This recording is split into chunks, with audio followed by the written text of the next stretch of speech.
Om Suklam Bharadram Vishnam Sashivarnam Chaturbhujam Prasanna Vadanam Diyaye Sarvavino Pashantaye Agaj Nana Padmakam Gajana Nama Harnisham Manekadantanam Bhaktanam Mikaratam Upasmane. The pronunciation of this prayer, because it's very old, varies from one tradition to another. That is one of those very old prayers invoking Ganesh. I'm going to give you the surface translation, then go in deep word by word. Okay? Suklam Bharadaram is the one who wears white garment. Vishnam. It's not Vishnum, it's okay? It's a small U in this context, Vishnam. And of course, because of tradition, sometimes some people say Vishnam. Vishnam in this case is not Vishnu. It's the thing that is all pervading. So some people think this is a prayer to Vishnu, it's a prayer to Ganesh. Okay, because there's the word Vishnu in there. Some people believe it's a prayer to Shiva. Shashivarnam Chaturbhujam, which, depending where you put the spaces and the commas, could mean the four-arm figure of Shiva. Actually, it's about Ganesh and his face. Anyway. Shashivarnam Chaturbhujam, one who has a brilliant complexion like the full moon, and who has four arms. Chaturbhujam is the four arms. It's, in this case, it means the four-legged one, the elephant. Okay? So we say it's the figure with four arms. It has to do with the elephant. Sometimes we say the four shoulders. Okay? Sashivarnam is a face brilliant. Okay? So who is dressed in broken white with a face brilliant but with a complexion like the surface of the moon? It's Ganesh, the skin of the elephant. Okay? But this is not limited to the surface of, oh, he's an elephant. No. It's not the first level interpretation of an elephant. It's the all-pervading. We have to think in terms of essence that is everywhere. Something is like used by time. Like the surface of the skin of an elephant that is rough.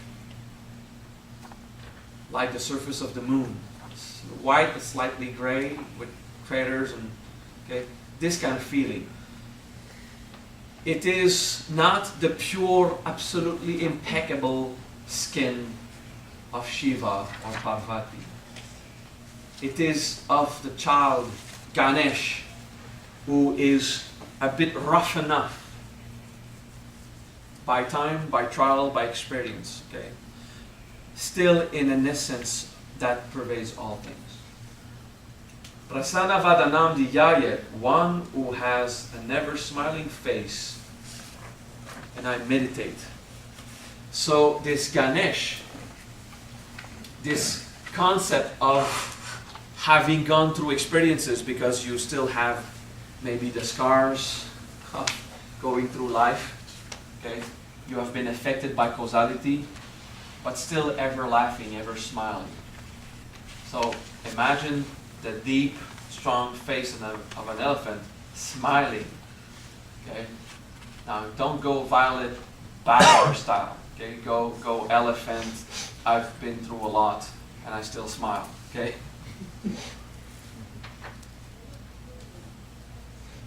Sarva Vignopashantaye, for the removal of all obstacles. Okay. I meditate upon this feeling of the elephant that went through all this and still smiles and still brilliant and white, but he carries on him the feeling of karma or karma, of acting. Ganesh is like Elohim Gibor, we would say. Kabbalah. It's the causality. Okay. Agaja Nana Padmarkam. Okay. Gaja is an elephant. Agaja is about a face. It's not a gaja meaning the non-elephant or not an elephant. It's aga janana. Okay, well, we'll see it later. Okay, Parvati's face. Okay, agajanana is the face of Parvati. Who's Parvati? It is this very hard rock that endures Shiva's power transformation. It is the steadfastness while affected by the power of causality, of change, of transformation, and even destruction. Okay? Now, Parvati's face, Padmarkam, like a lotus to the sun. What happens to a lotus when the sun shines on it? It goes, a lotus opens up to the sun. That's what Padmarkam is about. And Parvati's face is reacting to this, to an experience. She is opening up. But why is she opening up like this? Gajanana Maharnisham, the elephant face, day and night. So anytime that she sees the face of her baby, even though it's an elephant, all roughed up and filled with the scars of time and causality and karma, she just goes and open up like a lotus to the sun, which is also a symbol of being conscious of that radiance. That if it is the brilliance of the moon, it still is the light of the sun, reflected on karma and time. Okay, that's the moon, the sun story here. Okay, the moon reflects the sun. It still is the light of the sun, but the moon carries the scars of asteroids. We know today's asteroids. At that time, they just saw the face of Ganesh.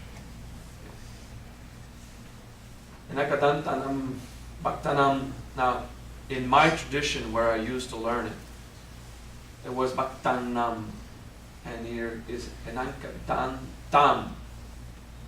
Bhaktan. Okay. So there's a nam extra in the way I usually chant it, because they use a different word. But I have looked, before I decided to teach you this, I looked at so many resources, so many traditions, and only 2 places I saw it like the way I used to, and it was argued, it was in a forum, it was argued about not being a good one or being a good one. You know, stuff transform. You know, what we call the Arabic phone. Someone tells to someone, that tells to someone, that tells to someone. Well, that's the Hindu phone, okay? It's even worse. Okay? Over 6,000 years, a lot of those mantras were transformed and evolved. And now, because of global communication, they're trying to refine and try to find back the original. And for most mantras, they do. And in this case, I tried to go back to the Aneka Tan Tam Bhaktanam. I just, instead of Aneka Tan Tan Nam Bhaktanam, there's a nam that I take out. I like the nam in the way I learned it. It made sense. It was more presence, more here, nam. But they want to have this spiritual experience. Okay, so Aneka Tan Tam Bhaktanam, more than one blessing bestowed on all devotees. That's the surface translation, okay? So there's an awful lot of benefits that comes to those who want to defeat obstacles, that comes to those who meditate upon Ganesh, this all-pervading energy that reflects the light of the sun, but through the complexion of trial. Okay? Day and night means all the time. Ikarantamu pas mahe, the single tooth one I meditate upon. The single tooth one, okay? There are stories, why is it a single tooth? Okay, and they don't even agree why Ganesh has only one tusk. Okay? But he had 2 tusks. And then he killed someone with a tusk. And there's another story that he broke it to write something. And then there's another story that he just lost it for some reason. There are various stories, okay? It doesn't really matter, okay?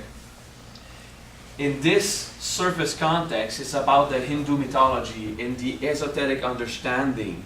It is the symbol of what is a tooth and not a tusk. And what is a tooth? A tooth is the power of transformation. And you chew on stuff and you destroy it and you make it something, okay? And it's only one. It's in the spirit of oneness. Okay? So the one tusk, the energy, the consciousness of Ganesh that has one tusk in a state of oneness. And in this reunifying spirit, the Buddhists used the elephant of Samantabhadran. What's the name of that guy? Samantabhadran, I think. Anyway, there's an elephant with 6 tusks. Because 6 is a symbol of reunifying, of reuniting, okay? But it's still all the Ganesh teaching. So Ganesh has only one tusk because he has that power of transformation in his all-pervading sense, still remaining in the state of oneness, okay? So, to put in a prayer, let's say the author of a book puts a nail on the wall. And there was a nail on that wall. And then he just goes on. And never again he refers to the nail on the wall. It's useless. You wouldn't see this in a novel, in a book. Okay? If an author of something puts a nail on the wall, it's because at some point someone's going to die because of that, or going to hang something, or whatever. It's going to be used. Okay? It's going to be useful. So if they put the one tusk, there's a reason for that. And if the only reason is the single tooth one I meditate upon, if the only reason to mention the single tooth one is that you have been told that Ganesh has one tooth, period. If the only reason to put in a prayer that there is a single tusk one or a single tooth one, because of a belief in the mythology, it's not enough. There's a reason why each thing is in a prayer. Okay? It has to go beyond the mythology, because the mythology, some people don't know it, and still the prayer works. There's something about it. There's an esoteric wisdom in all things. Okay? So, they say, in the surface translation, seeing the elephant face Ganesh all the time, Goddess Parvati's face lights up, just like how a lotus opens up to seeing the sun, and I meditate upon the Lord with a single tusk, the giver of many boons to the devotees. Okay?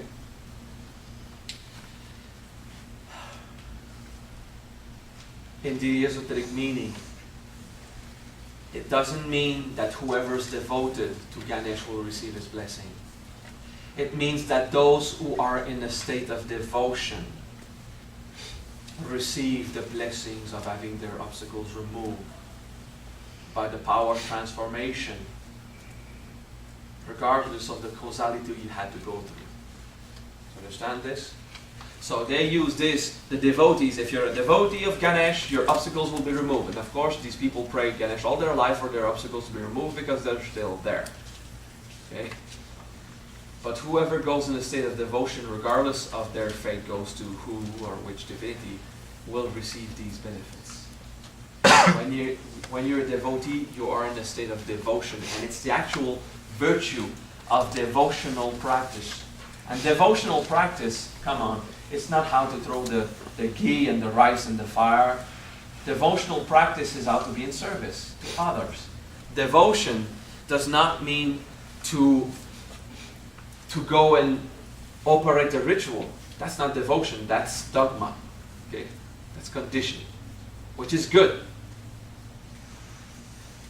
But the benefits of Ganesh comes to those who are in a devotional state. If you don't surrender, you will stay stuck with your trials. If you surrender, your obstacles just disappear. And you're ready to face them, but they disappear in time. Okay. So this prayer is how to make your life easier when you know how to let go. if you're in devotion, if you're available to be a good person. What is devotion in the eyes of the Hindu? Is someone compassionate and charitable that will help out whoever needs it, and all that stuff, right? Secondary translation, next page, okay? And a bit of contextual analysis, and I want you to contemplate the meaning, then we'll go over the saying of the words and the learning of the prayer itself. Om, simply for Om. God, divine, everything.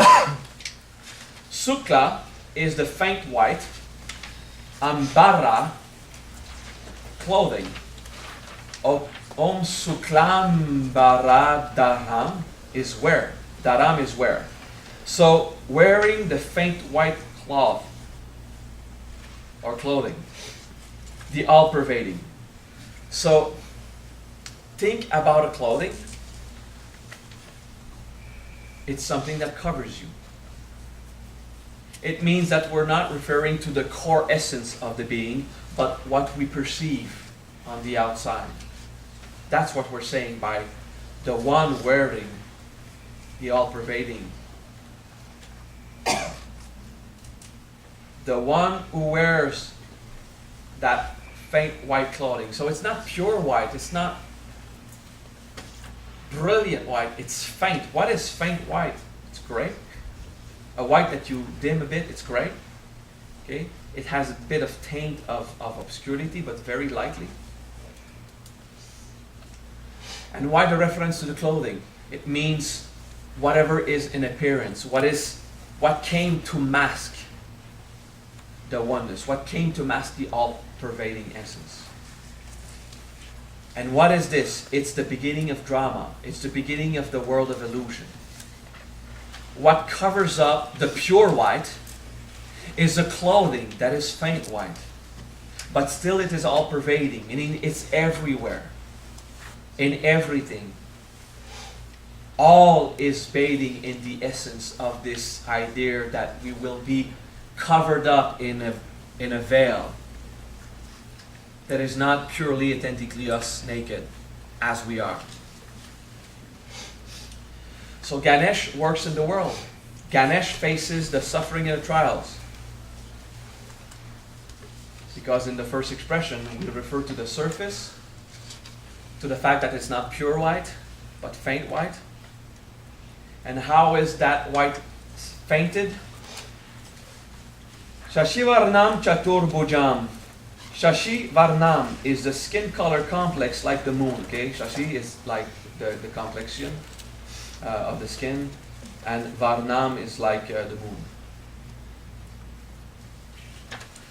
Shashi Varnam is this feeling like the moon. So we're talking about the skin of the elephant. That is, some elephants are white or pale, but they all have this roughness. We're talking about the faint white clothing that is everywhere. We're talking about the moon. We're trying to give you an idea of something that started being used up by time, that has texture. If it has texture, it has experience. Does it? It was chiseled by something, by kara, by karma, by time. Kara. Chatur is 4. Bhujam is shoulders or arm, depending. So, word by word, the Chatur Bhujam is the 4 shoulders or 4-legged. What is 4? The esoteric meaning of 4 is body, its form, its shape, it's a door, it's the passing into the world. 4 means dimension in esoteric numbers. Okay? But dimension is not enough. Dimension means to have a shape. Dimension means you can go from one place to another. Okay? Dimension has an awful lot of meaning. So in every other system, astrology, numerology, and Kabbalah, and Hindu philosophy, 4 has a different meaning, but it all comes from the essence of the birth of dimension. From the birth of dimension comes the idea in Kabbalah that it's a door, a passing through. In numerology, that it has to do with physicality and gaining money, accomplishing stuff. Okay? Structure aussi. Structure, yeah. Yes, structure exists. The idea of structure is 2. The actual structure is 4. The physicality of it is 10. So structure, I mean, it's pretty wide what it means, what you could mean by structure. 4 is the idea of coming into dimension. So what is dimension? Is the idea of gaining locality. If there's no dimension, there's no locality. Everything is non-local or everywhere. If there's dimension, it means there's locality. Locality is that veil that becomes used up by time. Time is also one of those dimensions we refer to. Okay? Are you starting to get the principles of the first 2 lines?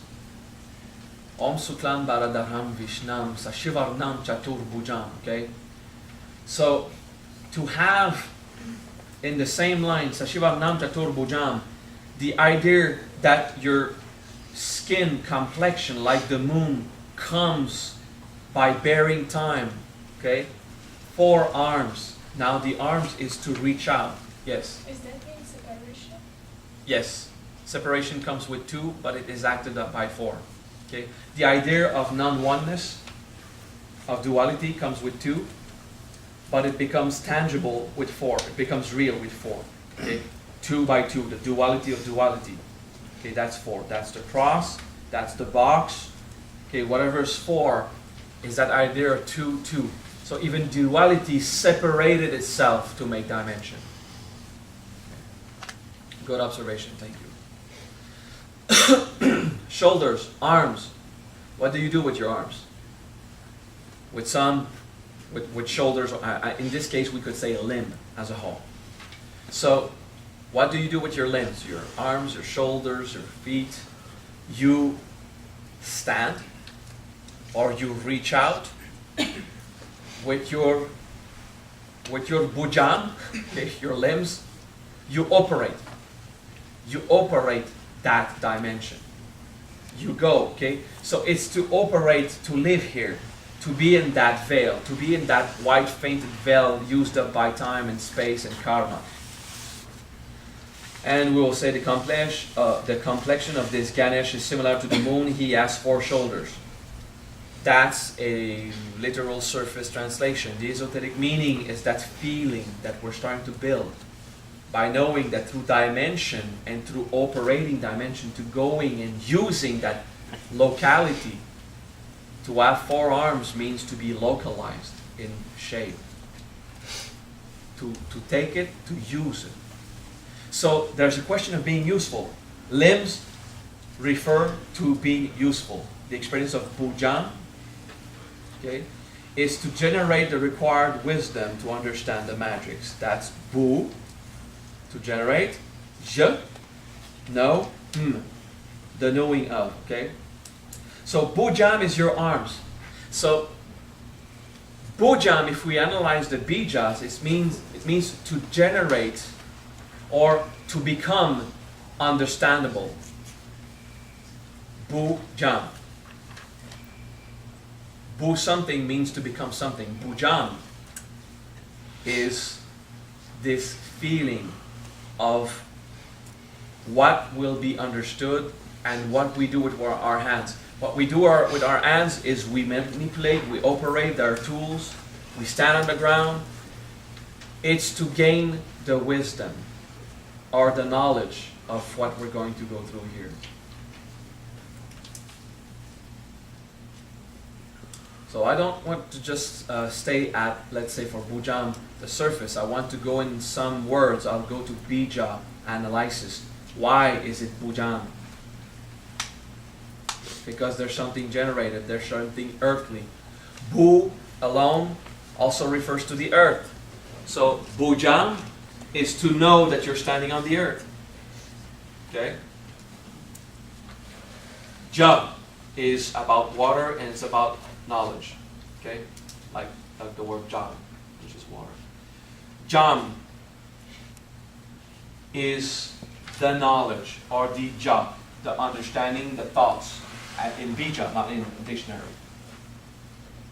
Bujam is what does generate understanding? What does generate knowledge?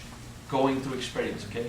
So this experience, this experience of dimension is what generates the experience of being able to use it, okay?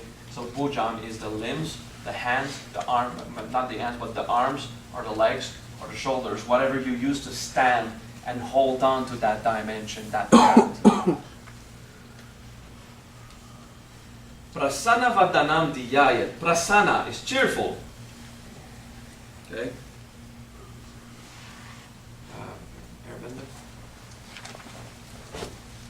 Vadanam is face. So there's no big mystery here. A cheerful face. Right?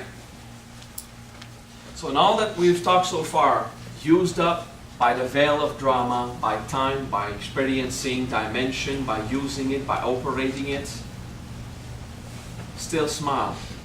It's the one that is out of drama. That's what we're praying. Ganesh is the one out of drama. Okay? Dhyaya is I meditate upon. So what does this little line say?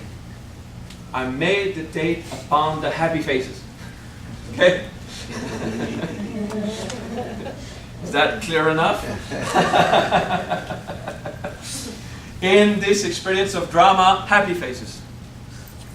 Okay? And I'm sure no Hindu thought about this one.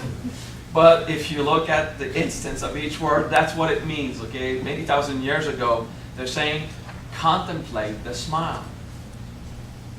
But they had to be crushed in drama, face down, devoted to the altar, contemplating Ganesha's smile, knowing that their life was still crap. Okay? What we want to do with a prayer is discover that we are that experience of Ganesh. We are contemplating the happy face.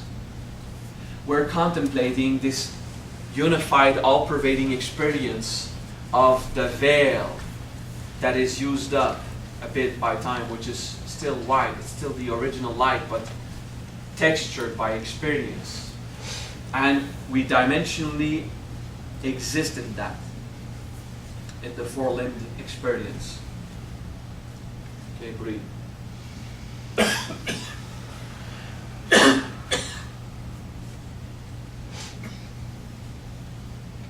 The more profound esoteric wisdom teaches you an attitude to address life. Sarva vignopashantaye. Sarva is all, complete, or the all of, or everything. In this case, it means the all lot of. In this, they mean that there's there's a lot of blessings. But the esoteric wisdom means every, or complete. Sarva is complete. Sarva vigna pashantaye. Okay, it's vigna upa. So vigna upa is now au. You know, there's the how do you call this? Sun. In Greek it's called sun. Sun. Yeah, sun. Cool to have a guy with a bit of experience in Sanskrit in the room to understand the little things about grammar that I didn't really give a shit when I studied.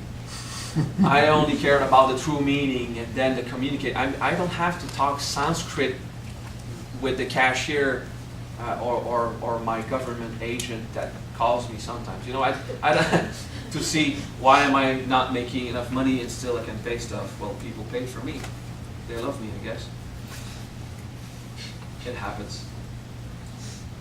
So, since I didn't have the need to dialogue the actual profound intricacies of the complex Sanskrit grammar, I forget some of them. Okay. So, Vignopashantaye, okay. Sarva in this case is complete. Vigna is the obstacle. Upashantaye is subsided. The obstacle, the hindrance, is completely destroyed. So they would say, let the whole lot of obstacles be subsided by my meditation of that cheerful face. Doing happy faces, your problems go away. But it does not deny that there is suffering and trial. Okay? It says that the pure white light of God has been chiseled and affected in the complexion, in the roughness of experiencing dimension and life.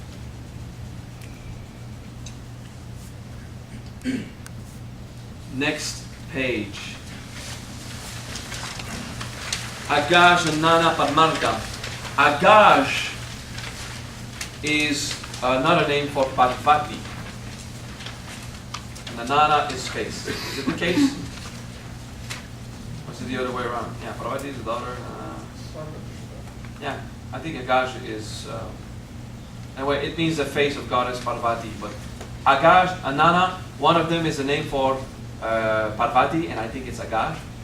And Anana, I think, is, yeah. Gajana is the name of Ganesh.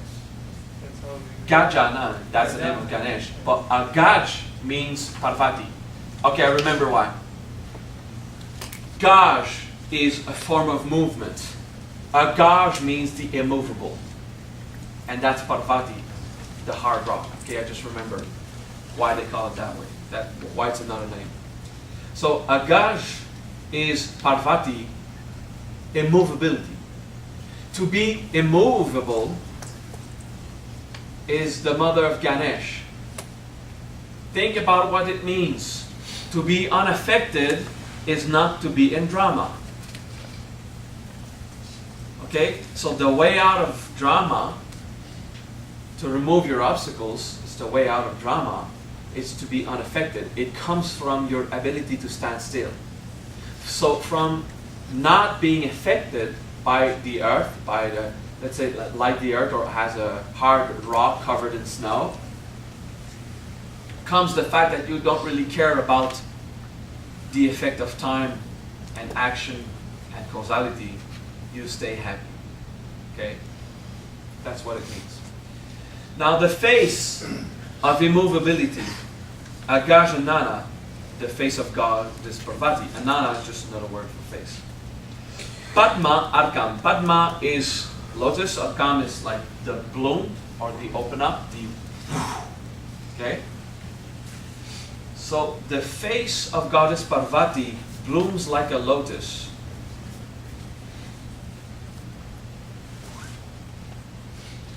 Now, there's also the concept that Arkam is the sun, is another way for the sun god. Okay, when the sun is a god, we'll say Surya, we'll say also Arkam. Okay? So, blooming like a lotus, exposed to the sun, consciousness of light. But why do we use the word Arkam in this prayer instead of Surya for the sun? Because it has to do with Arkam. It has the seeds of karma. But karma reverse. It's Arka. Okay? So it's the defining, what defines these impacts. We're going bija. This one is not obvious. Let's say, what is the difference of causality? It's also to be unaffected. But by defining causes, the causes are not defining you. Action or causality is kar. Okay? Causality is karma, action is kara. Kara is when you receive the impact of definition, when you are defined. Okay? When something affects you. Now, if you are the one defining the affliction, you're not affected. Okay? So, arkam is this idea that the definition comes before the actual impact. It means that you are in knowledge of what is going on while it happens, instead of just, oh my God, what happened? I didn't know. That's action or causality, to be affected by karma. To be conscious before the impact, to be aware, is this light. Okay? So that's the arkam when we say that the sun shines and it is the one affecting us. That's arkam. Okay? It's not arkam in the sense of non-defining us. It's arkam in the sense of greatly affecting our causes, our impacts. Okay? It's just cool to understand why this outcome has to do with the sun, and it's the reversal of karma. So the removal of obstacle that comes later. That's why they use the sun, this name of the sun for that prayer, because it has to do with this idea that when you look at the used up gray light that reflects on the moon, remember that's the light of the sun. And the sun is the thing that really affects us. And this sun, of course, we refer to the consciousness of all things. We can leave a little paragraph here, it's cool. Parvati is the daughter of Himavanta, a rock covered with snow. Okay? So, Parvati is the daughter of a rock covered with snow. Parvati then is a rock covered with snow. Unless when you gave birth to a child, it was a horse or a rabbit. Okay?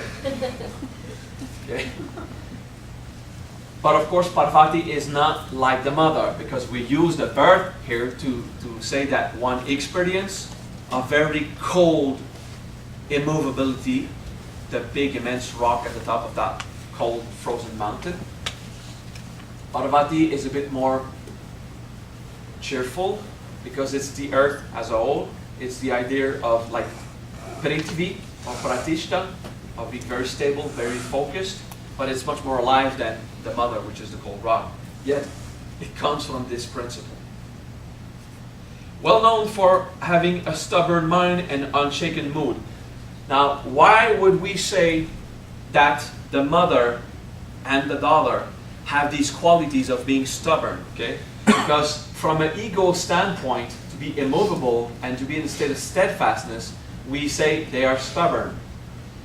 And the stubbornness is an egocentric way of seeing the true virtuous state. What we want to talk about is the fact that you're unaffected and you will keep your mind. Are you really stubborn or simply focused in a state of steadfastness in the earth? Like the earth mantra that we have discovered yesterday, okay? No, 2 days ago. This idea of steadfastness, continuity, progressiveness, that you will be unaffected. You'll keep your focus, you'll keep your direction, your speed, your pace, your rate, and you'll do what you have to do, okay? We say it's stubborn, and that you have an unshakable mind. The Parvati experiences all this unshakable mind. Coming out of this unshakable mind, there's Ganesh, which is the son of Parvati. So out of this unshakableness, you have this decision not to be affected by drama. To keep a shining, smiling, happy face regardless of what happens. Okay? The same as when the lotus blooms by seeing the sun, the face of Mother Parvati melt and changes her stubborn moon into cheers just by seeing her elephant head face son Ganesh.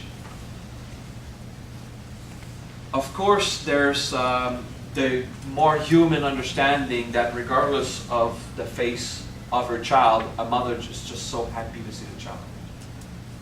If it's a beautiful child, if it's an ugly child, the face, well, imagine Parvati when she saw it was an elephant, which completely negates my idea of a human cannot have a horse or a rabbit. Actually, she got an elephant.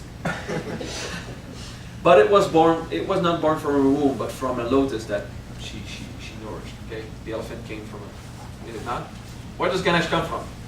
He was born from the dirt of Parvati as a human, and he was supposed to guard the door when she would take that. Yeah. Shiva gets Okay. there. So, okay, I remember that. Okay. He was born in consciousness. There's another prayer that says that Ganesh was born from consciousness of Parvati. Okay. In this one, in the Hindu mythology, because Parvati is an earthly experience, she's got soil on her all the time.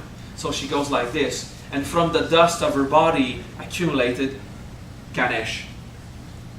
Okay, so he's a golem made of clay? No. Okay. All this mythology is a bit complex. If you're not born in that mythology, it kind of makes no sense. But if you go to why did they invent this mythology, the same way that Parvati, the earth, comes from the absolutely cold, unshakable experience of her origin. This idea of being unaffected by drama, Ganesh, comes from the surface of the dust of the earth, Parvati, this state, instead of Prithvi, okay? So you have to think in all the esoteric meaning in there, okay? I know for some of you it looks like a stubborn, boring speech. I want you to understand what I'm doing is I'm taking the time to slowly transmit my consciousness of all that. So why is it the dust on the surface of Parvati? It's the reference to that veil instead of the real thing. We're going back again to that, okay? Gajananam Harnisham. Gajananam is the elephant face Ganesh, or Gaja is the elephant, Ananam is the face, like in the previous. Gajanana, Anana is face, Ananam is the face. So Gajananam, the elephant-faced one. So it's not a complete elephant, it's the one with just the face of the elephant, okay? So it's keep in mind this idea. Still be a human, but your face, or what you are, your mind, your idea, your identity, keep it in that unshakableness. Aha, day with sunlight. Nisham, night with darkness. Okay? So it means when you have pleasure or when you have grief. When you have happiness, when you have sorrow. You want to stay unaffected. Yes, you want to be unaffected by pleasure and happiness. So you will be unaffected by suffering and pain or grief. Okay? It doesn't mean to reject that happiness. That's stupid, because you also don't want to reject the suffering. You want to be conscious of it and feel it. But still focus on what you have to do, what you have to be, and what you are right now. Okay? Whether it's fun or not fun, stay focused. I told you this morning, look at your focus go away the moment you start to have just a bit of fun, and how you lose your focus. What will this deliver in time? It will cause you to go through suffering. Will it? I just have you talk together and have fun and play cheerfully yesterday, and it's difficult to just stay there. Okay? So regardless if you have fun, regardless if you're in grief, regardless what happened, keep that elephant mind state. Okay? Ahar Nisham. Gajananam Aha Nisham. And then Gajananam Mahar Nisham, there's a R, which is grammatical. Like when we say the Guru is Brahma, we say Gurur Brahma. Okay? There's a R, a grammatical association of that is. Like the object and the subject and so forth. Something like that. Gajananam Harisham, I do meditate such Ganesh for day and night in pleasure or pain. Aneka Dantam Bhaktanam. Aneka is a lot. Okay? Dan is the giver and Tam is you, or it concerns you. And this is where I used to have a Nam, which is also about you. Okay? About me. What I am. Okay? So, Aneka Dantam Bhaktanam. Today I decided that I was going to practice saying it in what the majority of traditions sing instead of my very non-orthodox Hindu path. Well, American Hindu are not like the Hindu.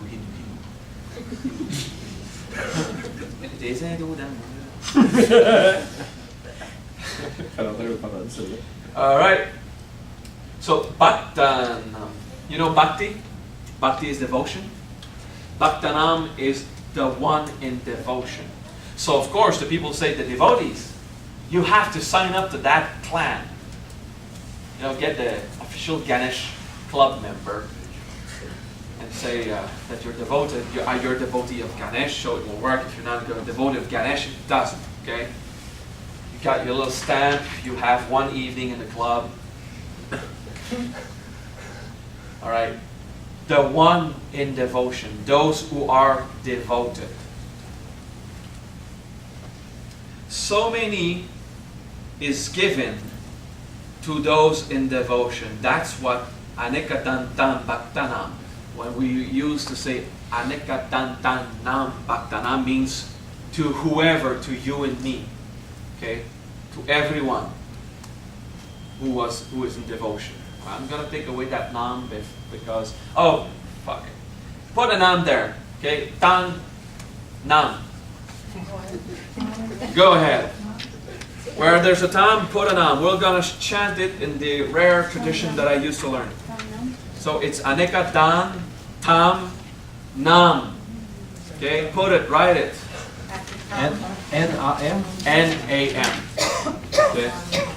Yes, most people will argue, but it's not you receive, it's or we receive, it's whoever, and in bija it makes more sense, but in my tradition, where we prefer bija experience than actual dictionary, we just went away from the major tradition. And when I spoke to this about other Hindu, I was, criticized that it's not the original prayer. Yes, well, it depends. What is the original prayer? Well, of course, there's this guy who created it that put a nam, but then we bitched him also because it made no sense dictionary. So, okay, I get it. Okay, all right. So just be aware of that. The way I sing it, the way we're going to continue singing it in our tradition. I was really conflicted, but I was seeing myself trying to adapt to the majority, and I was kind of afraid. And I said, okay, we're going to put one more alteration. Yes, Jonathan. Is it on the first tam or the second one? That is in that Tam, T-A-M, N-A-M. Okay. Aneka tam tam nam bhaktanam. Okay. Bhaktanam, of course, is easy. It's devotee. Everyone agrees. Okay. Now I'm happy that this situation occurred because I get to teach you that sometimes, like the Hindu always do this all the time. When a guru, to teach the essence of what he means, alters the grammar, they would actually invent a new grammatical room for the enlightened being to stay correct. So that's why an awful lot of complexity in the Sanskrit grammar came to be, with a few exceptions, but a lot of rules that just try to give the most flexibility. And this is why you can have 20 words to mean something, and one word that means 20 other things. Okay? Because it's all about the feelings of soul, which is not necessarily the physical experience. So that's why Sanskrit adapts, or is adapted by the masters for each situation, which causes an awful lot of transformation, which they are in peace with. Okay, so we just have one of those right now, where I wanted to adapt to the majority who stayed focused and fixed on the appropriate dictionary experience. And then I decided, let's do that. Okay, but I'm not telling you that's the correct one. I'm telling you we're wrong, according to the rest of the world, but we're going to incarnate more in nature now. Okay? So we don't want only to have the structure tam, the structural matrix. We want the densest experience even in our flesh, nam. Okay, that's why I really enjoyed the explanation about the nam, why I chose to study that version, because it makes it more tangible also. It's not only an idea structure, it's you physically go into that wanting to be more happy and in devotion. Now the nam is just before devotion, okay? So it calls you to be in that state. I'm so happy. I decided to face the shame of all these Hindu teachers and masters that I like to work with, that would tell me that once more, I was wrong. And then they asked for my help, of course. Ekadantam upasmahe. Ekadantam. Okay, so yeka is single and dantam is tusk. Or teeth, in very rare context, mostly tusk. Okay. So the single tusk, yeka dantam, you go to the fact of the power of transformation with a mindset of unity.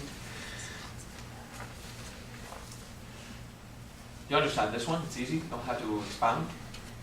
In a mind of oneness, you transform. You accept that change.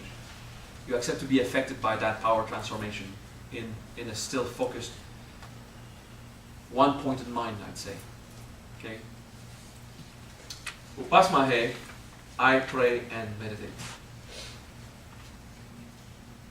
Next page. No, that's over. We'll take the first page. We got an experience a bit. I taught you a bit of bija, a bit of experience of traditional Hindu stuff that maybe you found boring a bit if you're not in that tradition. Maybe you enjoyed it if you're like Ajay, who appreciated that little respectful attitude that I have towards the mythology. I really do respect the mythology of the Hindu. I never stay stuck with the story. Because to believe that Shiva actually got angry at Brahma to cut one of his face when he had 5, so that Brahma is stuck with only 4 face. You know, the Mahabharata and the vengeful stories and all these war stories in the Hindu tradition, there was a lot of wars, and in this area, when all the Rig Vedas were written and all the Vedas and all the stories were composed over a few thousand years, there was not a lot of battles between clans. So that was very rich in their experience. So now all the gods are constantly fighting each other. Okay? It's a way for them to try to explain the power separation. Various aspects of God start to resist one another and affect each other, but it's not out of rage and anger. Or maybe it is at their level in a very refined, compassionate way. So we have to respect the Hindu mythology, but try to understand, why did I say this story? Why does Ganesh come from the accumulated dust on the skin of Parvati? It is the surface. Ganesh is this first veil when we go in illusion and drama and causality. Okay? That was good for you? Explanation? Do we need a bathroom break? Yes. Bathroom break. And 10 minutes? 70 seconds. Okay?